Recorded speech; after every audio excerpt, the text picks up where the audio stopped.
other than what I already know about the stevia. So a very good friend and work on nanocellulose and the wood actually. So I work on these two research directions as well. So and we're actually going to ACS tomorrow together. Fly to San Diego together. So so I know Steve for I think at least 8 years, 8 years now. We have a lot of shared friends actually, and we see each other a lot in conferences, especially on I think ACS, the cell division as well as Happy Nano, and a lot of special conferences focused on wood and cellulose.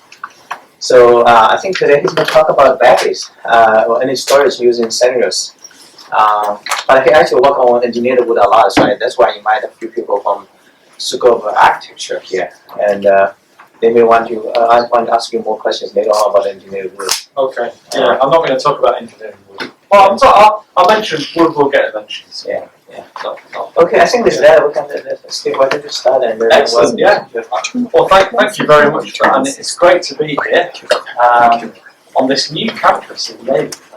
So I took a walk around the old campus, and I thought, well, where's engineering? Yeah, I don't see engineering. This is where it is, right? Okay. So it's very good to be here.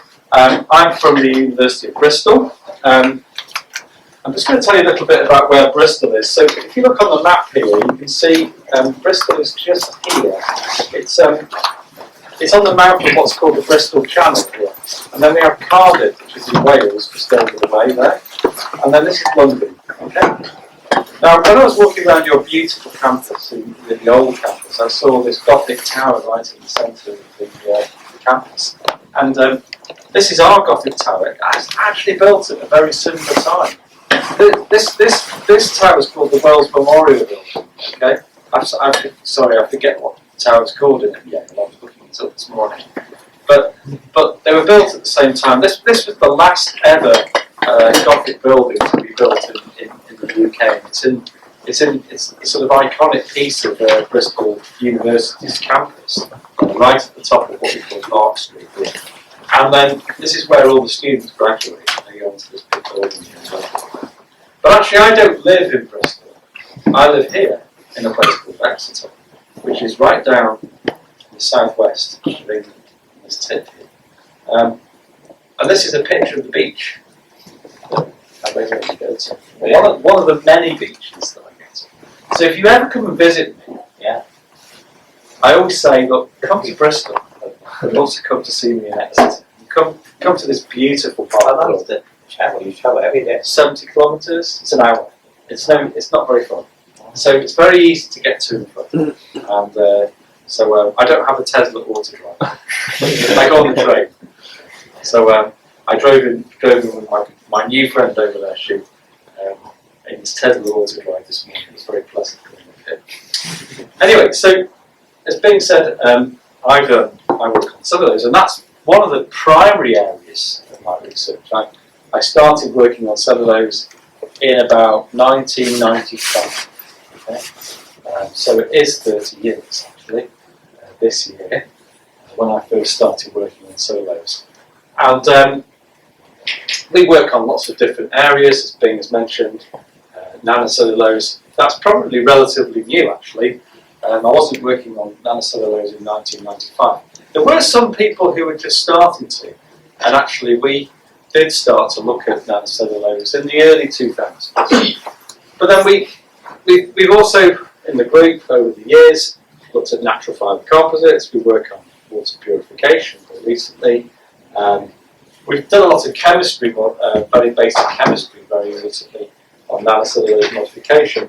But this is the bit I'm going to talk to you about, the energy storage. I'm very pleased to have worked with Bing on some wood as well. We're also doing a little bit in that area. So just to acknowledge the various people in the group, Jing Wang was a PhD student of mine, and she's now a lecturer at Swansea University. Zhen Zhu was at Imperial at the time. He's now at Manchester.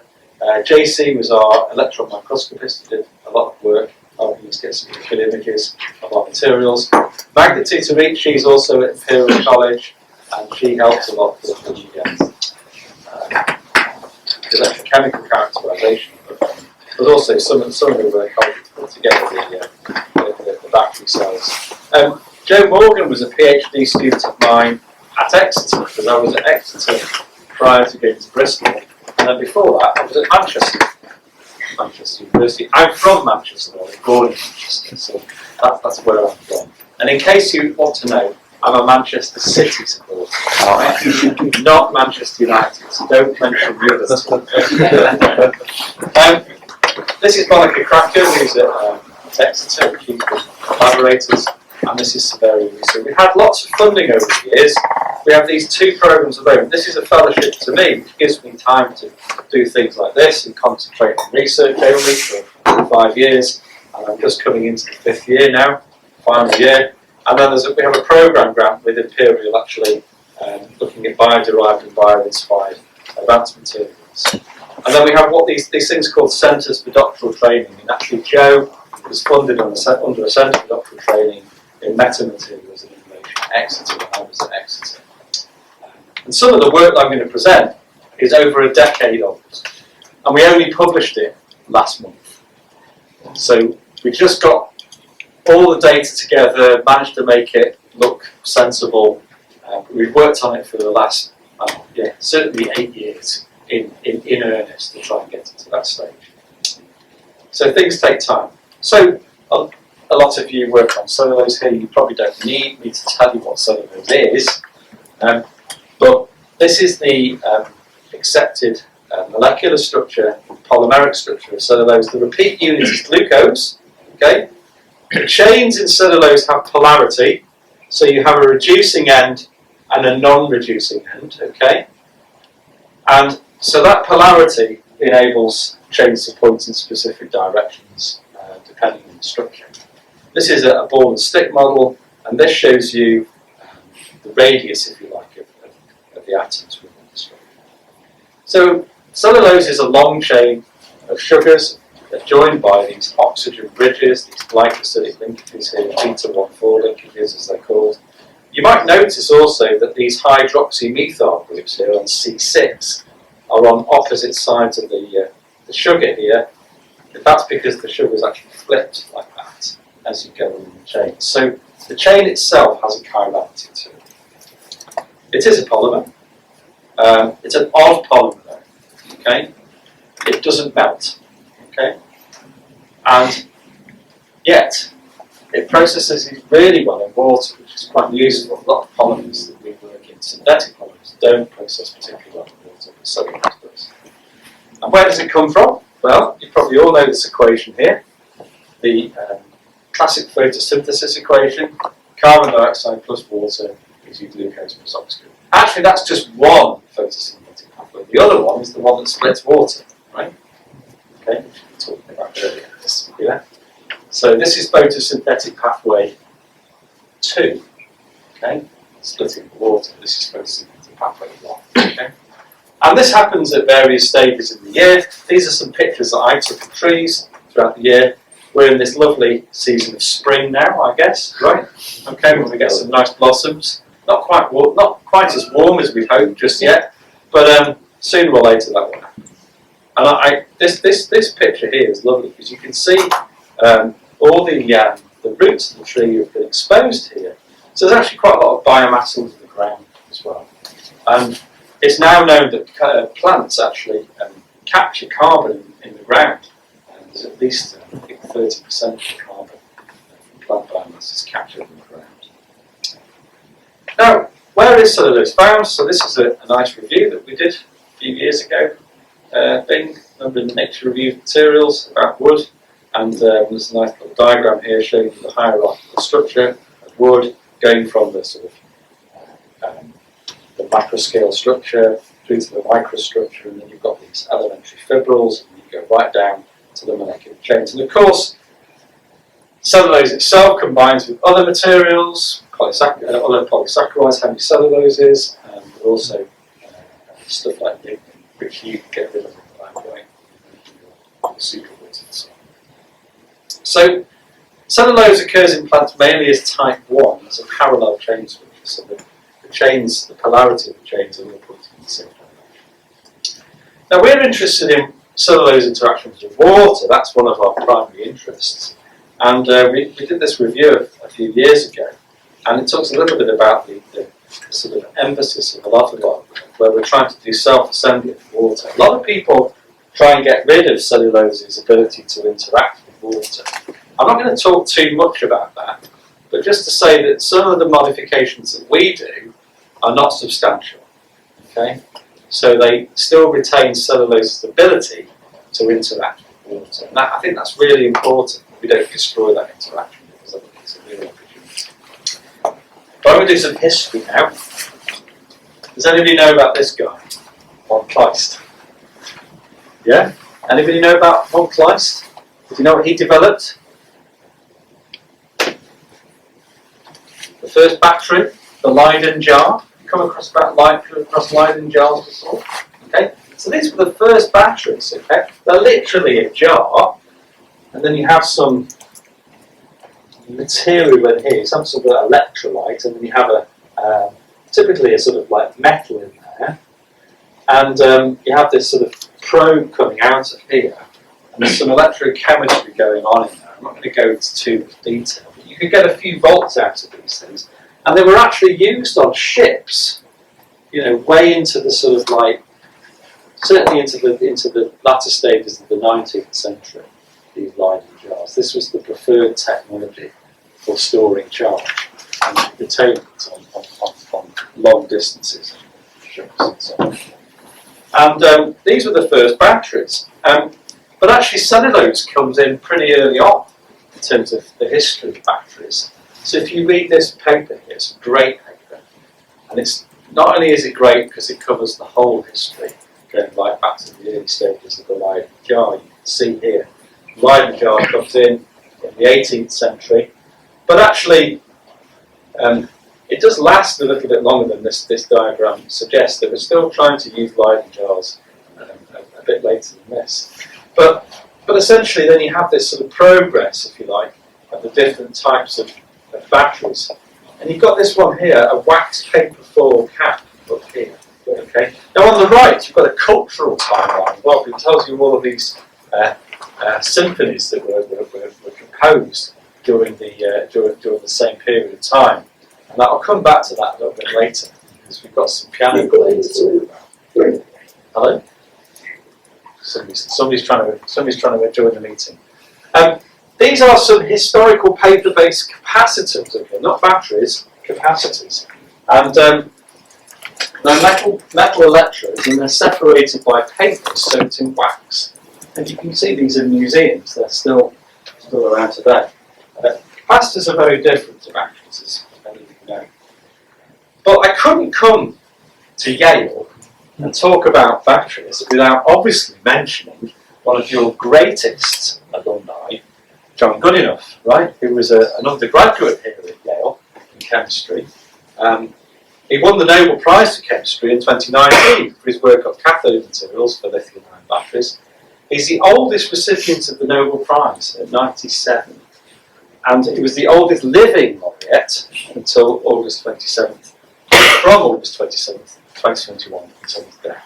A real pioneer of batteries. We would not be here using our lithium-ion batteries without this guy. Incredible. However, I'm talking about cellulose. What about cellulose in Yale? Did you know about this? Did you know about this guy? Okay, so this is Harold Hibbert. Okay, and like me, he was born in Manchester in 1877, and he studied chemistry in Manchester.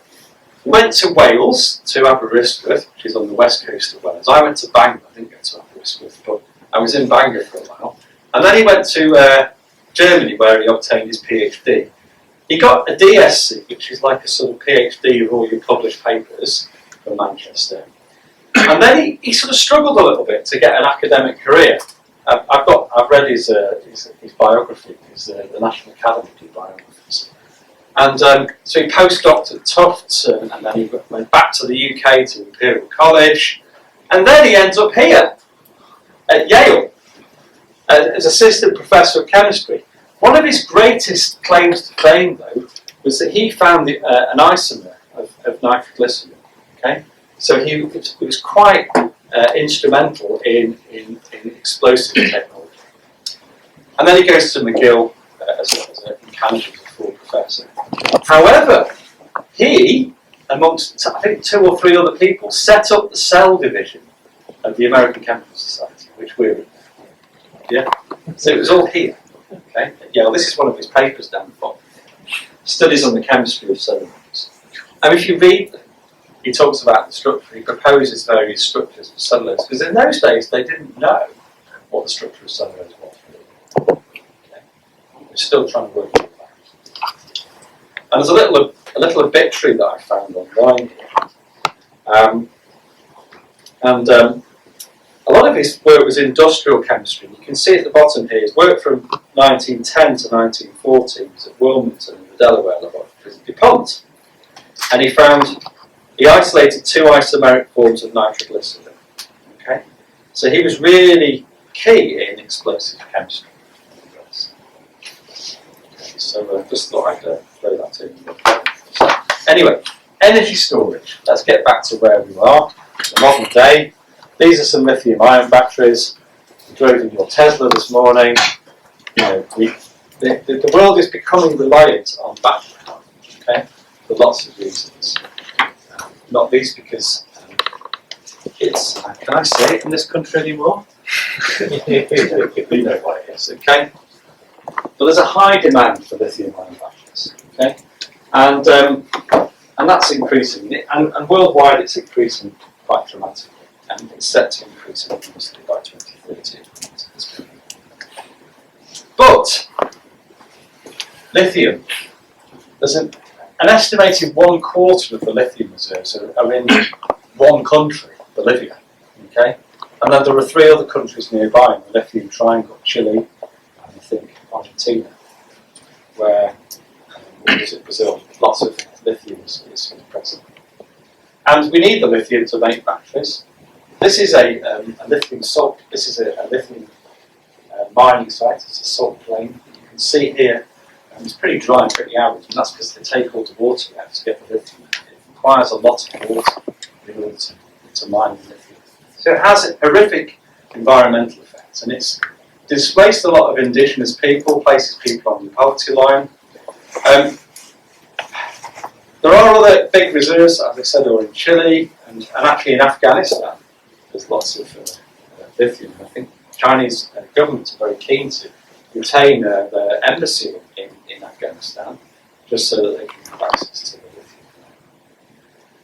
And I do write about this if you're interested, about mining and its effect on people, but anyway, that's another story. But how do lithium-ion batteries work? You don't need to tell me this, do you? You all know how lithium-ion batteries work, right? But essentially, basics of it are, you have a cathode and you have an anode.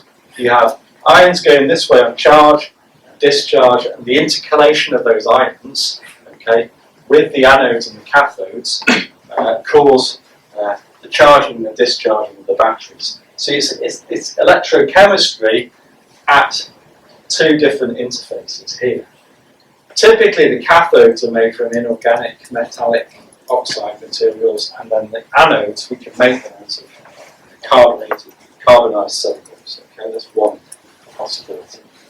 But this is the basic setup, and then you have an electrolyte in the middle here with a separator.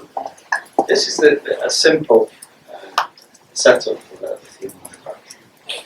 Now, given that lithium's in short supply, what are the alternatives? Well, one of them is sodium, and another one is potassium, and they're analogous to lithium-ion batteries, and they work in a similar way. And we're not as restricted on materials that we can use for the anodes and cathodes for these materials. Now, and we're not limited to the source. Okay? It's very difficult to source in this case. You know that lithium-ion batteries suffer from this. Only today we had an email go around my institute saying people shouldn't be charging their electric scooters in the lab because there's a fire risk. Okay? A huge fire risk Some facts and figures here. You probably can't see the graph here, but this is iron. Okay, this big 63,000 parts per million abundance here is iron, and this one here is sodium. There's lots of sodium, particularly in seawater, and this dot, barely imperceptible dot here, is lithium. So you can see sodium and potassium are much more abundant. The other thing with lithium, of course, it is lithium's only found, a lot of it's found in this region here. Okay, there's a little bit actually in the UK, in a place called Cornwall, which is just to the west of where I live. Now, this is, in terms of battery performance, you can see lithium-ion batteries are right up here in terms of their gravimetric energy density and volumetric energy density, which we need to be. We need to be right up here, really, to get the performance out of the batteries. Potassium ion and sodium ion just sort of down there, they're almost intersecting.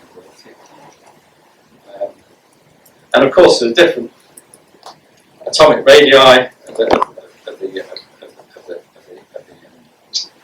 ions, generates different performances. So we use cellulose nanomaterials for some of our batteries and other technologies. This is a review that we did a few years ago in Chemical Society Reviews, and it introduces two types of nanocellulose, nanocrystals and nanofibrils.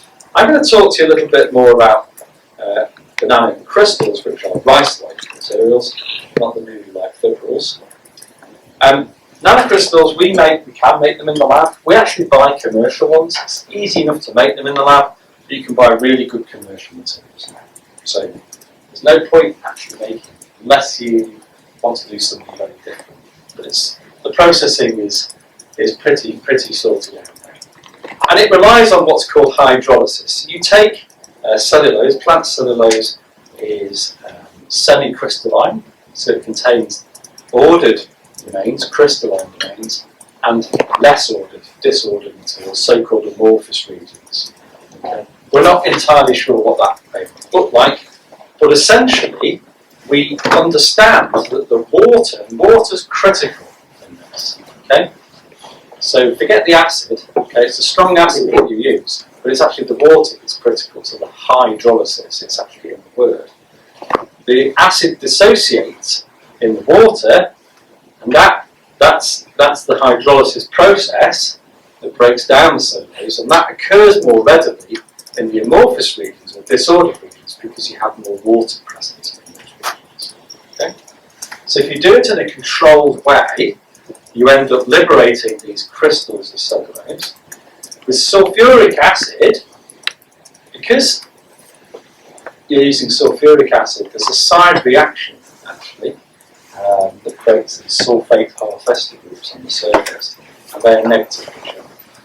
This is an AFM here. There's some tunicate cellulose nanocrystals. You can produce nanocrystals from all these materials and a whole host of other different cellulosic primers. But back in the early days, we looked at this paper here 20 years ago today.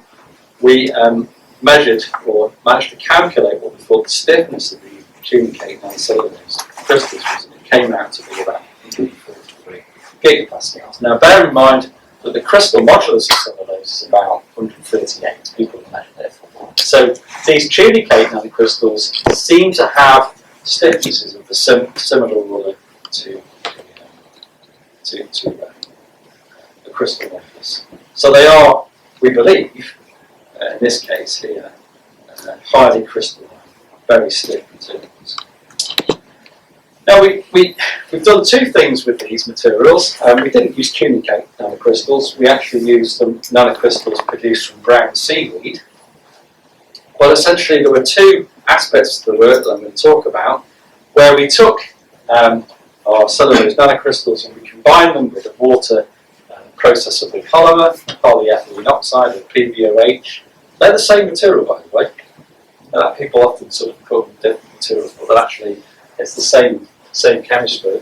Water soluble polymer with a water dispersible cellulose, mix them together, and then we grow some ice crystals through that structure, and sublimate the ice and produce an aerogel, which we then carbonised to make a carbonised electrode. And you make these vertically aligned channels in the cellulose structure. It looks a little bit, I mean that's the cartoon, right?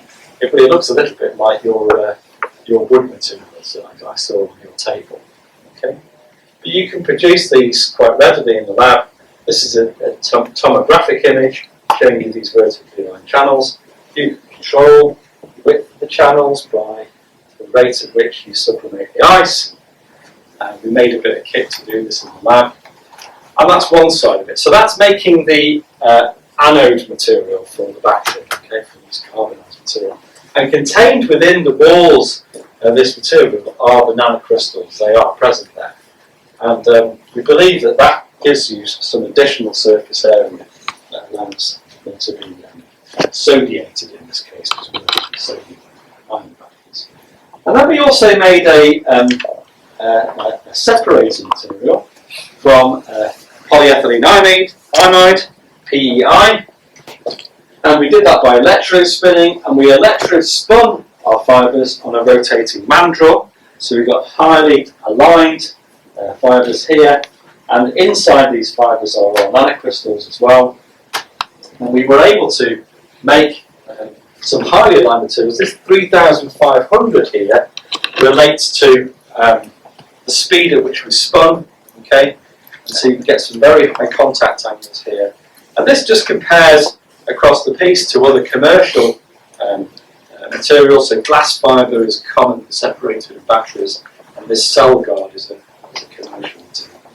It's used for battery separators. And why would we want to use graphite anodes? Well, intrinsically, the graphite planes have a separation of about 3.35 angstroms, and that's pretty good as a size scale for intercalating ions in and out of the structure. Okay, so it's really important that you have that structure in there. And why would we do it from cellulose? Well, it's a good carbon source and it's relatively cheap. Okay, but you need specific properties for your batteries in order to achieve that. So you need good porosity. So by controlling the porosity through this ice sublimation, you're able to do that. Now we've also worked on supercapacitors, and this is some very early work that we did. Libo Deng, who's now at Shenzhen University, was my postdoc at the time, and we worked on, this is some electrospun cellulose. So you can't really electrospin cellulose very easily in the lab because it doesn't dissolve in common solvents. At least it doesn't dissolve in volatile solvents. Okay, you can get it to dissolve in something like an ionic liquid. But when you do electrospinning, you need the solvent to evaporate. Okay, so what we do is we spin cellulose acetate, which is much easier to electrospin because that will dissolve in a lot more common solvents. You break down the hydrogen bonding by the acetyl groups present in the structure, and that enables you to dissolve it in volatile solvents, and then you can electrospin that. And then when you've got that, you can actually return it to cellulose by deacetylase. So you end up with a deacetylized cellulose. Now, if you spin these things in the presence of multi-wall carbon nanotubes, which Libo wanted to do, you end up with a really nice supercapacitor material. Now, that green line in the middle there is carbon black. Okay, so this is carbonized as well, and activated carbon as well. So potassium hydroxide, activated carbon. But this carbon black here, you see, you get no capacitive performance from carbon black. So it doesn't, you can't just use any old carbon basically to do this. You need something with a specific structure. And then we moved on a little bit with another student of mine, Chang Li. He was at Exeter with me, and then he's actually now at Manchester University in the Henry Lewis Institute, and he was able to spin these fibres again, but with some catalyst in, so that we could actually grow the natural from the surface of the cellulose itself. And we got some pretty reasonable progress there. But this last student of mine, Cynthia Adu, and this is relevant work because she built this bit of kit to make the aerogels, and it was for something else entirely that she did it. So it's very simple. It's a copper tube, or the middle, and we have this polystyrene box here. You know, you get your TVs in that, delivered in that sort of box, and put some liquid nitrogen there, fill it up, put your PVA and your, in her case, it was cellulose nanofibrils on the top here, and the Teflon tube mould. You have a thermocouple there, and a heating jacket, and you generate ice. It goes up this copper tube, and through your material at the top, and then you sublimate the ice using the heating jacket. And you can generate this porous air, but with aligned channels. Very nice, and we built one at Bristol, which we use now. So you can make a simple aerogel using this, and then you can carbonise it to make your oriented carbonised aerogel. And then we make a battery, just a coin-size cell battery, and these are just some other images here. You always have to show your aerogel balancing on the leaf, right? Every time, right? To get it in advanced materials, you've got to do it. Okay, so that's just shows you how light it is. Okay, but they are super light, as you probably know. And these TEM images here just show you the it's pyrolytic graph. It's a pyrolytic carbon structure. Okay, it's not an ordered carbon structure. These are just some SEM images showing you the velocity. So what about the characterisation? Well, we did a full characterisation, so we used Raman to show the development of the carbon structure. You can do X-ray diffraction to show you this OO2 peak here is characteristic of the graphite planes, the periodicity of graphite planes. You can do some BET and measure the surface area of your materials. We measured the pore width by doing some porosity measurements. And everything's good, okay? We've got optimised properties. We varied the VCA 3, 5 and 7. 3, 5 and 7 relate to, so it's vertically aligned carbon aerogel. The 3, 5 and 7 relate to the heating rate at which we applied to get sublimation. And that created different pore sizes within the structure. And this is the sodium-ion batteries. We looked at all of our current density versus potentials. We measured specific capacity. But this is the one I want to show you, to show you that actually, we get some super stable devices here with no breakdown over several hundred cycles. Okay. And then we did this at various different current densities as well. We get nearly 300 milliamp hours per gram. Pretty impressive properties. We looked at the mechanisms of storage and discharge. Okay. In the case of sodium, we found that it was a diffusion control process, and there's a capacitive control of absorption of defect sites and edges, but then you get diffusion of the ions in. In this potassium system, we have a diffusion control process, but it's an insertion and an extraction process in between the graphite planes, because actually the ion radius is smaller than potassium, so I can go from there to those graphite planes. So it's a very different mechanism for different ions. And you can detect this from the electrochemical models. How do they perform? They perform pretty well. This is some data from various different devices that we looked, different batteries that we looked at. These are our performance of our sodium potassium batteries. Our works at the top here. Oh, by the way, we used a cathode of sodium vanadium phosphate, which is a sort of fairly standard high-performing cathode material for both of this. Oh, this is PTCDA, okay, another typical cathode material. And so our specific capacity was performing pretty well compared to the other pieces of work that have been published out there. And then we made some battery separators, and we did that by electrospinning, as I mentioned, and actually the slide's been cut off at the end there, but essentially you have this mandrel and you rotate it around and collect your fibres in an oriented way. One of the big problems with batteries is dendrite puncture, the separator. And what we found is that aligned fibres made the material much stronger and there's less propensity for the dendrites to poke through the separators. And we found that was the case through the stability measurements here in this case. And you can see here, this is S3500, so that's the fastest speed when we've got this highly aligned structure. The green is where we've got less aligned, and you can see you do get dendrite puncture there. This is a glass fibre system, okay?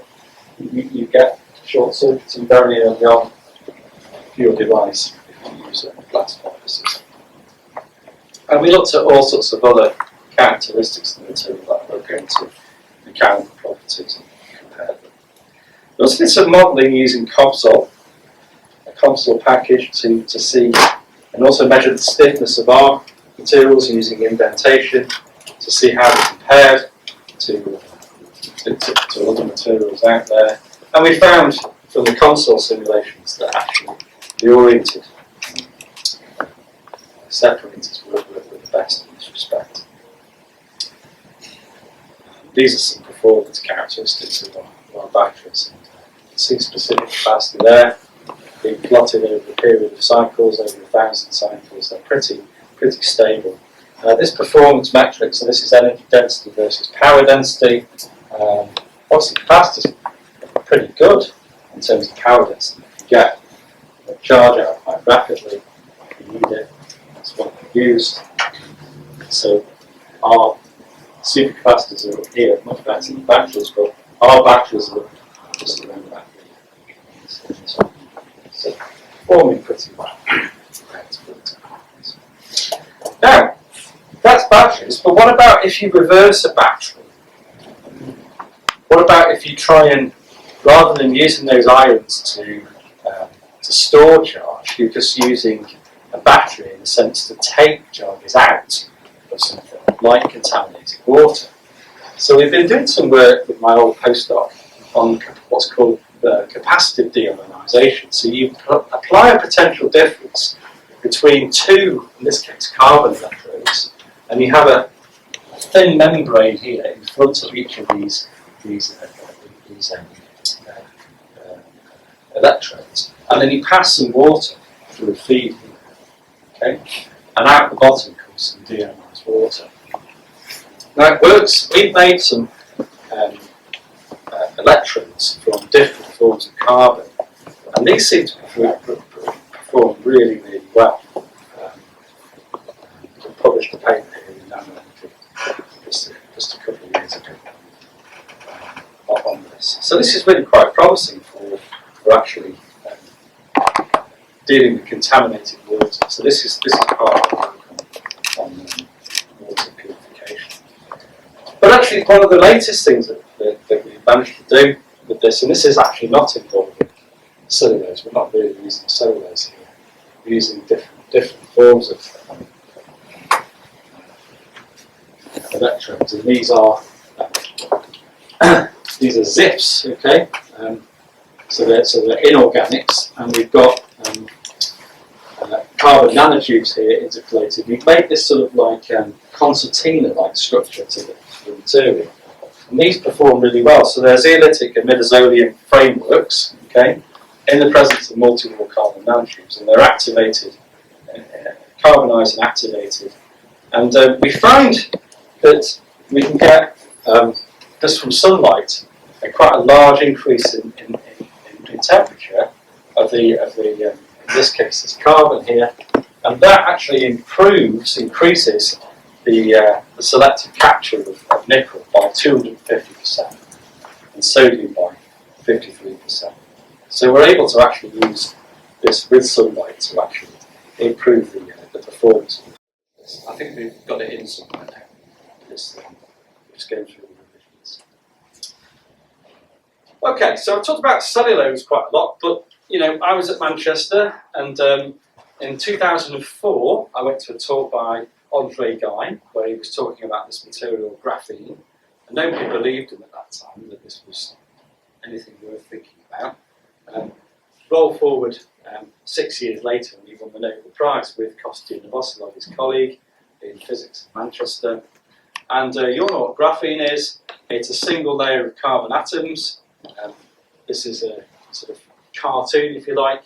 So those graphitic planes that I mentioned before, if you peel, this is what they did. They took some sellotape, as you probably know, peeled away a single layer of carbon atoms called graphene, applied some electrodes to it, and they found it had a very, very high conductivity due to the presence of what are called Dirac fermions, which are ballistic electrons. Okay, but graphene, as you know, is so-called wonder material. Okay, it just celebrated its 20th anniversary of the discovery of graphene. Okay, because in 2004, when I went to see him talk, they just literally done that experiment. Okay. But it took them quite a while to get a journal to accept it. Okay, because I believe their paper got rejected by Nature first, and then eventually in Nuclear Science.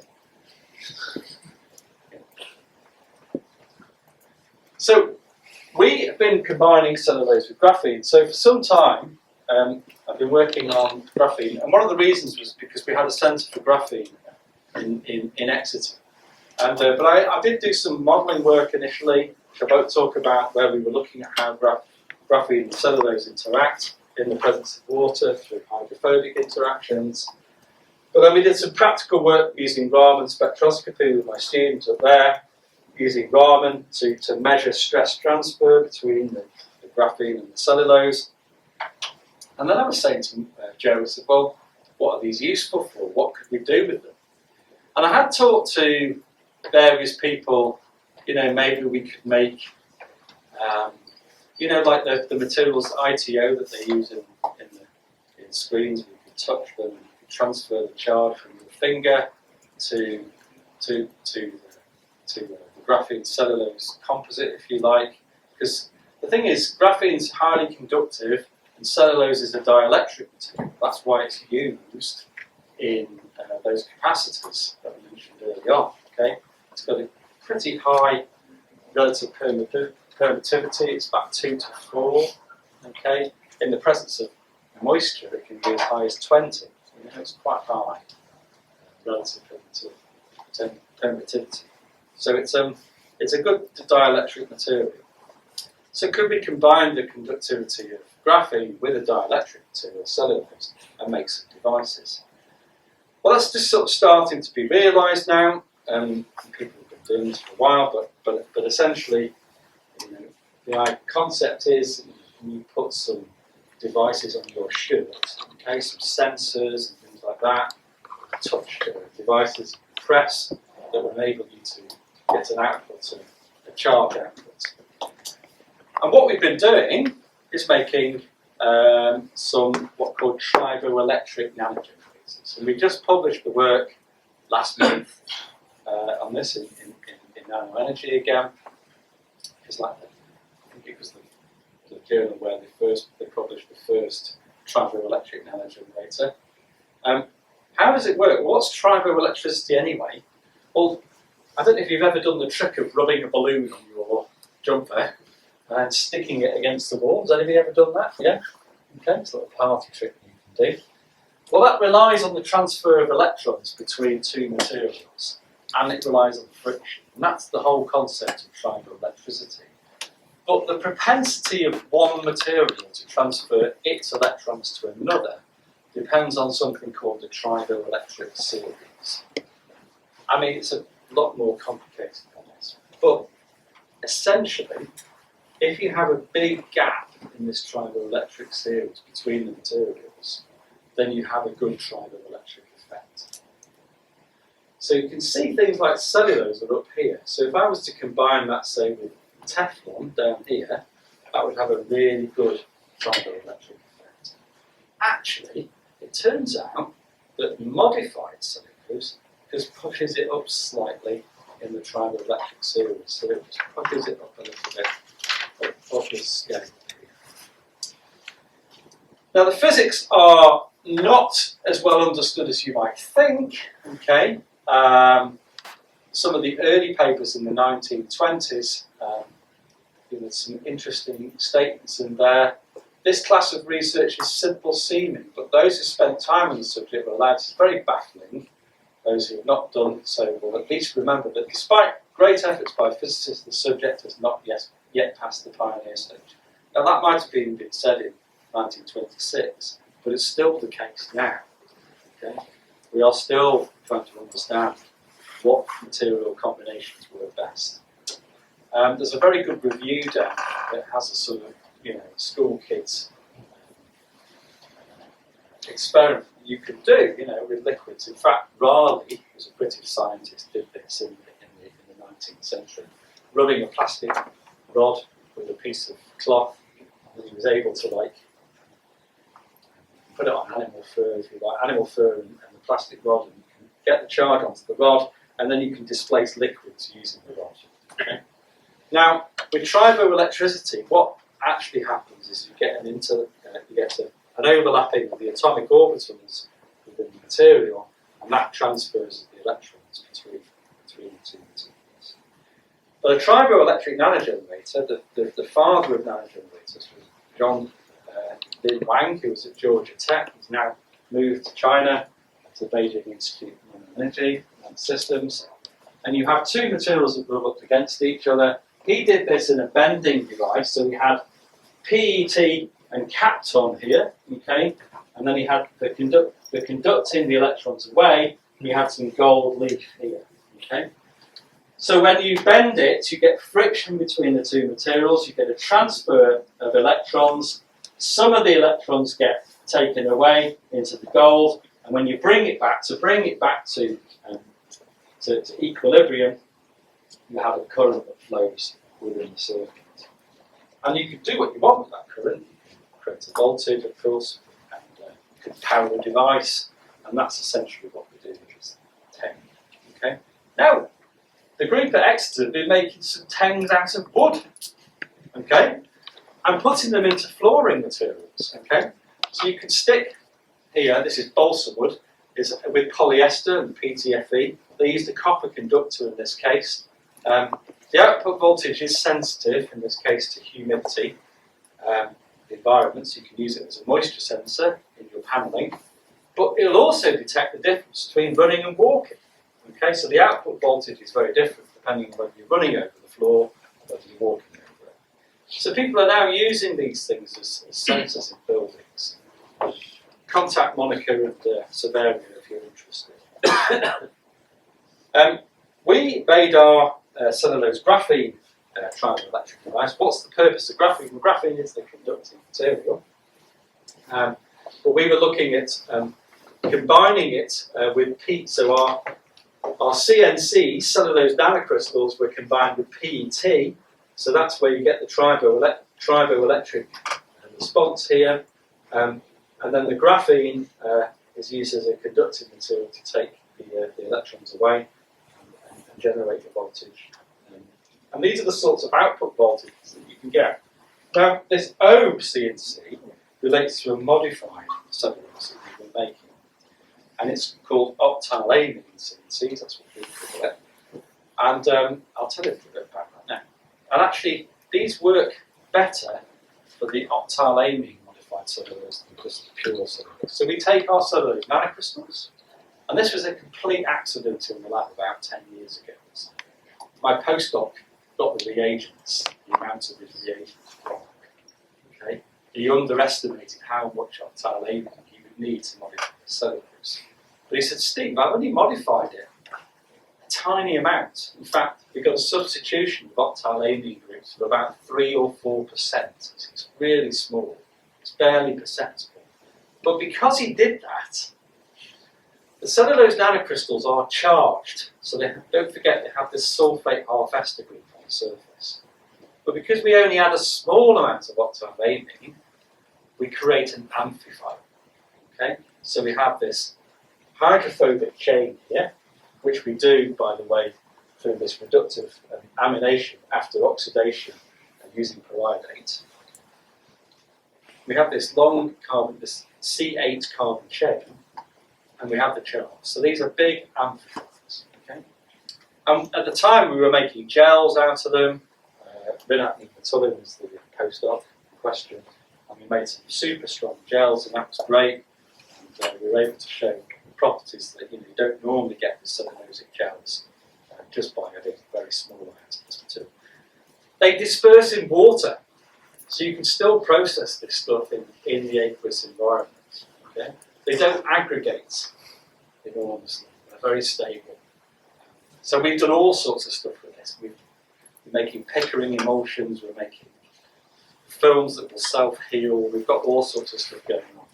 But it turns out the octylamine CNCs were great for processing graphene, not only because that octylamine group seems to interact really well, much better with the graphene, but also both materials can be dispersed in water, so we could do all the processing in water. And then further still, the triboelectric response of the devices is much better than just pure CNCs.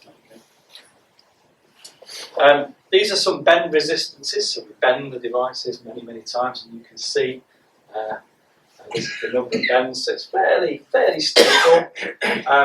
This is why it took so long to do, because we had to test lots of devices. When we first started out, we were finding that one device wouldn't behave anywhere near like another device, so we get lots of variability. But over time, we managed to get that down, and you can see here for different devices, flat and bent, it's pretty stable. Maybe it's not yet industrially stable. I think we could actually make them in larger quantities. These are some outputs here from the devices. You can see pretty impressive voltages. Obviously, it's in microamps. You get very, very little current through the system. But the power densities are reasonable. You get pretty good power density. This is OCNC. The power density is much greater than if you just have normal CNCs down there. So you get a much increased power density when you use the modified cellulose. Again, this is just variability between different materials. And we've been playing the piano. Okay, so paranitrile grubs. Okay, this is a keyboard here with some of our tangs on. We play the piano, and as you're playing, and if you do vigorous playing, there we go. Now we cheated here. This is actually a recording of somebody playing a tune, but actually you can see they're just pressing one key. But we have had pianists doing actual playing. And you can tell the difference between a hard and a soft play. You can see here different readouts depending on whether you press it banging hard on the piano or whether you're just playing nice, soft, gentle music. And the thing you can do here, of course, if you make a little electric circuit, you can store all your charge that you're generating into a capacitor and then output that later as voltage. So, running, walking, playing piano, anything that's generating, you think about the amount of excess energy that you're generating in your daily lives just through normal activity, whether you could harness some of that and actually use it to power small devices. And that's the sort of, I guess, the sort of big picture of what we're trying to do.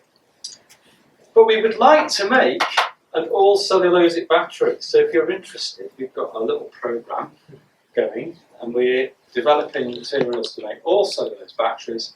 We're looking for international partners. All right, so if you want to come in on this, so this is with ourselves and Imperial and Swansea and myself at Bristol. We've got some success at the moment with some polymer electrolytes from cellulose. We can make our membranes, we think. We're also looking at flow cell batteries as well, because that's another key area, and actually we think we can do that using liquid cellulosic biomass as well. So, very interested to discuss collaboration. I hope I've showed you that cellulose is a useful material for making batteries and energy harvesting devices. are carbonised aerogels made from simple materials using nanocellulose. We do as much as we can in water.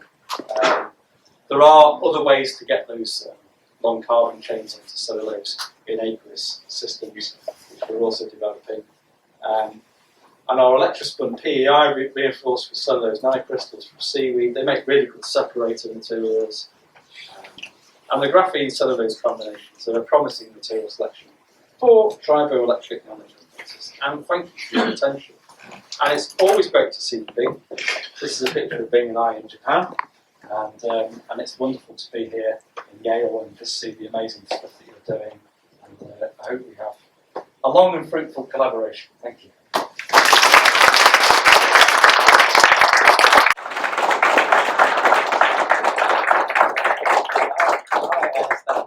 Took that photo. Yes, yes. Yeah, good.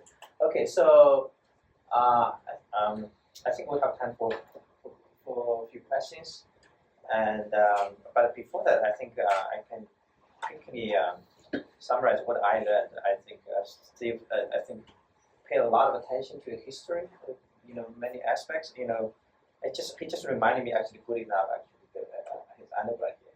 Of course, I knew that, but I didn't pay attention. I think a year. When we work on batteries, I think we should, use this history to more of the battery research here. And I also very impressed by Steve how you dig into the very old literature. I took some notes here, like this, the Peace Energetic paper, 1926. Of course, the battery history go all the way back to 1700. The second part I think really impressed me. And the third part is really, you talk about 10 different topics, research topics today, okay? And from carbonized cellulose anode to spun fiber for mechanical properties, cellulose CNT for the batteries, active catalyst, aerogel with anion channels and sodium battery, three different mechanisms, separators which enhance the dendrite formation, dendrite, avoid dendrite issues, capacitive deionization, journalite, graphene cellulose, wood floor, and all the way to the piano part. Okay, I think thanks Steve for that. But now I think we have some time for questions. Because of time, I think maybe we're going to be a few questions, two quick questions from the students. Sorry, I took a lot of time. That's the group there, by the way. Yeah. Questions? Okay, maybe I can start a question. Okay, you guys think about your question. So when you play the piano, why do you need to use a special gloves? I noticed that your market, like you have to use this. Is there a reason for that? Yeah, because so you have to. So you don't want the charges from your fingers to interfere with the nice. Yeah, with the graphene. If you touch things, you're always transferring charges. Yeah, it's conductor. Yeah. That's what. Yeah, go ahead. Could you talk more about the whole sandwich? Because I saw your work on already finished the sandwich island, but how about the Cathode? Yeah, difficult. I don't know. That's the challenge actually with cathode materials. We don't know the answers yet, so I haven't done anything. Well, I understand that Imperial have done some work, but they haven't told me yet. We can talk about that. Actually, I was in the Alpha E, that's a CFX battery. I was actually doing a demo together with Robert Trinson. He invented this carbon-based cathode. Okay. That's amazing. Alpha E put a lot of money on that. It's one of the major finally in the battery, and I think she was there in the Alpha E. And Yes, he told me in Boston. Yeah. Other questions? Okay. Thank you. So, I noticed you did a lot of amazing work with the cellulose, and significant part is using it as a carbon source. And also, I noticed you later use some for some other purpose, not transferring completely with carbon. Then there, I noticed you use some PETFE, and I think that is considered PFAS. And I was running like, when we do some like material, things like what is your opinion on when we use some like biodegradable materials, some friendly material with some synthetic materials. However, probably like 20 years or 30 years ago, we do not know like what is the impact of PFAS. It doesn't make your material choice. No, I know. Well, the simple reason is The gap. the gap. Yeah. So I don't yet have an environmentally friendly. I mean, natural rubber maybe, but it's nowhere near as good as PTFE, in terms of the triboelectric series. But if you can find a natural polymer that would give us that separation that's needed, then maybe. I know some of you may need to go for your next meeting. Feel free to go. But we have one last question from you. Oh, thank you. Fascinating talk, Steve.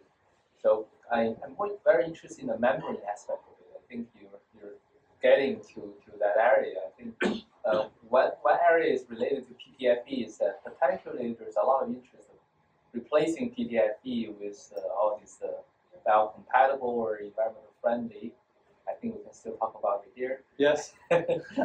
Membranes, and I think my question is, what is the temperature range at highest that these cellulose kind of bases they can sustain? Because I think that's a very good indicator for their. You make a good point actually. So cellulose starts to degrade at around about 220, 230 degrees C. Oh, that's way higher than many of the membranes. Yes. Yeah. So that's its typical degradation temperature.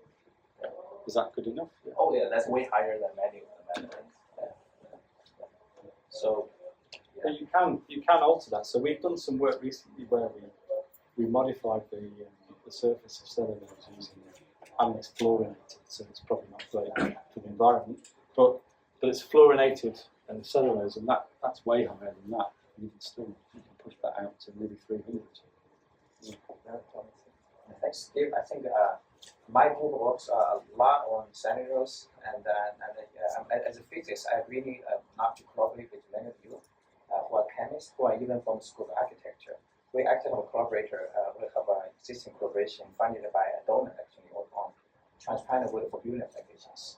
And as Steve mentioned, actually batteries and the cellulose, very interesting history at Yale. So for some of you, if you're interested in work on cellulose, work on batteries, feel free to approach me. And also Steve here, and he's suggesting a potential collaboration.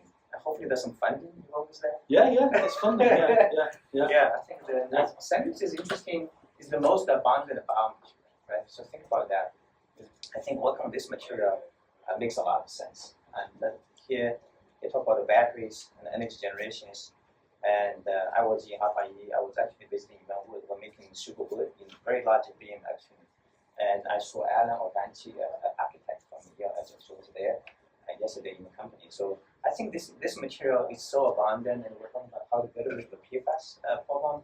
And this natural material doesn't have that problem, right? So I think it's a great material. I'm going to continue inviting more people working on cellulose, working wood, to visit us with the Yale, and we'll have more of this kind of small seminars. And lastly, and we actually having a major engineered wood conference coming up on August 17 to 19. Unfortunately, still cannot make it. That's why actually he's given a talk before that. So welcome you guys to register, attend.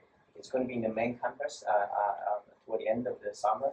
So please pay attention to that, and then we'll send out some announcement about that as well. So I think with that, that's thanks Steve again.